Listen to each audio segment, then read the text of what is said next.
quando a gente toma conhecimento de um prefeito de uma cidade de mais de 500 mil de habitantes,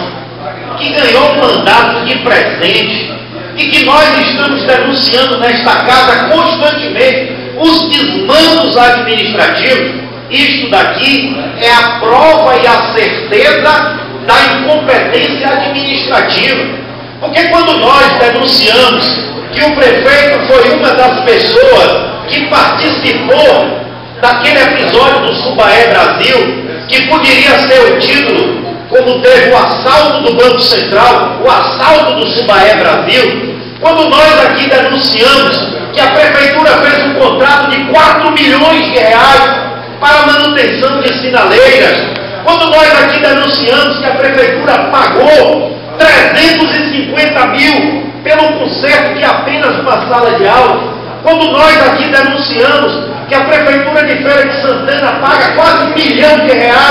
ao Programa Saúde da Família, Lousa Digitais e outros, quando nós aqui denunciamos que a Prefeitura já gastou mais de R$7 milhões